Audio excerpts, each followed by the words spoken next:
Assalamualaikum warahmatullahi wabarakatuh. Nama saya Mutiara Mada Pramita. Saya dari program studi Pendidikan Ekonomi kelas B. Di sini saya akan menjawab beberapa pertanyaan tentang dasar-dasar pendidikan. Yang pertama yaitu, jelaskan apa itu pendidikan dan ilmu pendidikan. Berdasarkan Undang-Undang Nomor 20 Tahun 2003 Pasal 1 Ayat 1 menyatakan bahwa pendidikan adalah usaha sadar dan terencana untuk mewujudkan suasana belajar dan proses pembelajaran agar peserta didik secara aktif mengembangkan potensi dirinya untuk memiliki kekuatan spiritual agama, pengendalian diri, kepribadian, kecerdasan, akhlak mulia, serta keterampilan yang diperlukan dirinya, masyarakat, bangsa, dan negara.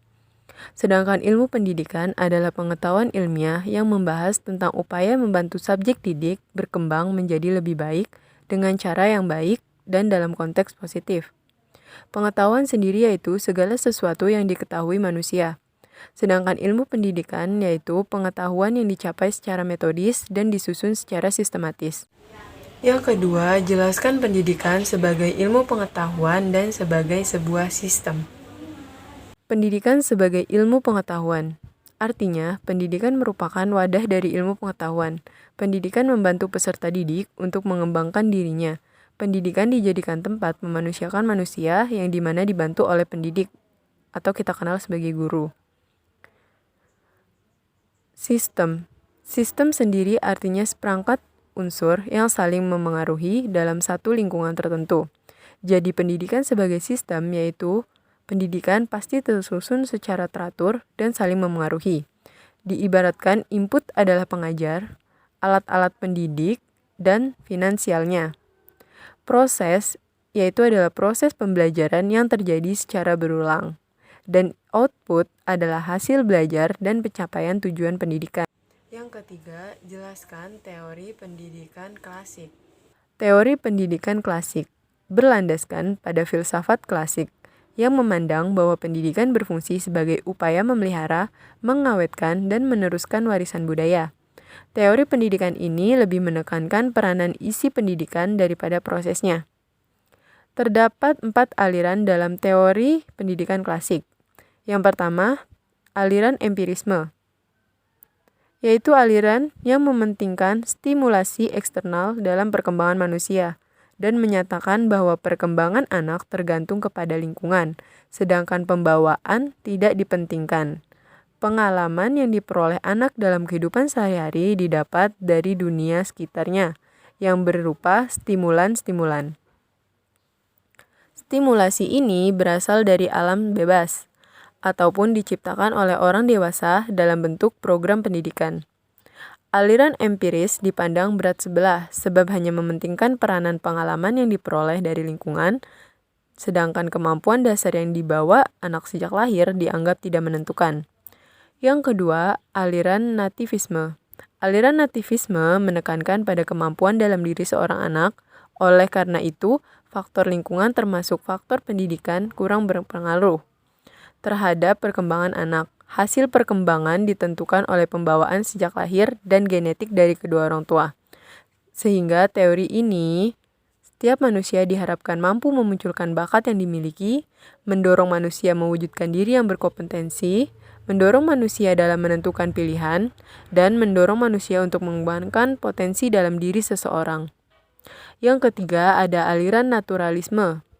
Aliran ini dipelopori oleh filsuf Prancis, yaitu Rousseau. Ia berpendapat bahwa semua anak yang baru lahir mempunyai pembawaan buruk. Pembawaan baik, anak akan menjadi rusak karena dipengaruhi oleh lingkungan. Rousseau juga berpendapat bahwa pendidikan yang diberikan orang dewasa malahan dapat merusak pembawaan anak yang baik itu. Aliran ini juga disebut negativisme karena berpendapat bahwa pendidik wajib membiarkan pertumbuhan anak pada alam. Jadi dengan kata lain, pendidikan tidak diperlukan. Yang keempat ada aliran konvergensi. Seorang ahli pendidikan bangsa Jerman berpendapat bahwa seorang anak dilahirkan ke dunia ini sudah disertai pembawaan baik maupun pembawaan buruk.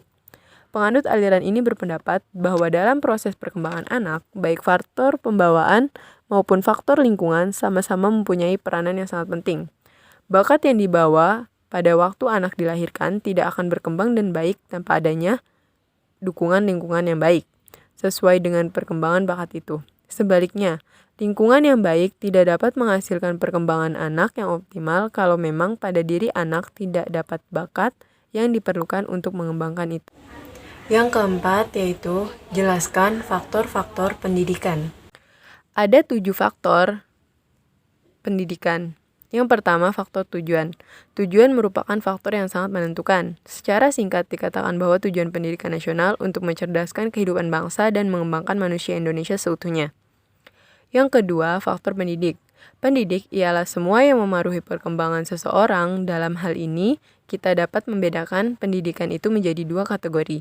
Pendidik menurut kodrati yaitu orang tua, dan pendidik menurut jabatan yaitu guru. Ketiga, ada faktor peserta didik. Peserta didik adalah orang yang menerima pengaruh dari seseorang atau sekelompok orang yang menjalankan kegiatan pendidikan. Artinya, peserta didik adalah orang yang belum dewasa. Dia membutuhkan pendidik untuk mengembangkan potensi dalam dirinya. Yang keempat, faktor alat pendidikan. Alat pendidikan adalah suatu tindakan atau situasi yang sengaja diadakan untuk tercapainya suatu tujuan pendidikan yang tertentu atau yang diinginkan. Macam-macam alat pendidikan ditinjau dari segi wujudnya. Maka alat pendidikan itu berupa perbuatan pendidik, biasa disebut software, mencangkup nasihat, teladan, larangan, perintah, pujian, teguran, ancaman, dan hukuman. Benda-benda lain, alat bantu, biasa disebut hardware, mencangkup meja, kursi belajar, papan tulis, penghapus, kapur, buku, peta, dan sebagainya. Yang kelima, ada faktor metode. Ialah cara yang dilakukan oleh peserta didik untuk menyampaikan suatu pendidikan kepada anak didiknya. Maka seorang pendidik harus mengetahui metode apa yang cocok untuk diajarkan agar anak didiknya tidak cepat bosan. Metodenya ada metode ceramah, yaitu di mana pendidik menjelaskan kepada anak didik isi atau materi yang diajarkan. Lalu ada metode diskusi, yaitu di mana anak didik diberikan materi oleh pendidik untuk dipresentasikan, kemudian hasilnya akan didiskusikan dengan teman-teman satu kelasnya. Selanjutnya ada metode tanya jawab, yaitu di mana peserta didik memberikan kesempatan kepada anak didik untuk menanyakan apa yang tidak diketahui dalam materi pembelajaran. Yang terakhir ada metode pemberian tugas, yaitu peserta didik diberikan tugas oleh pendidik agar dapat mengetahui sejauh mana pengetahuan yang dimiliki anak didik dalam materinya. Faktor yang keenam yaitu faktor materi pendidikan, yang termasuk dalam arti atau materi pendidikan ialah segala sesuatu oleh pendidik yang akan langsung disampaikan kepada peserta didik dalam rangka mencapai tujuan pendidikan. Dalam usaha pendidikan yang diselenggarakan di keluarga, di sekolah, dan di masyarakat. Ada syarat utama dalam pemilihan materi pendidikan, yaitu materi harus sesuai dengan tujuan pendidikan dan materi harus sesuai dengan kemampuan peserta didik.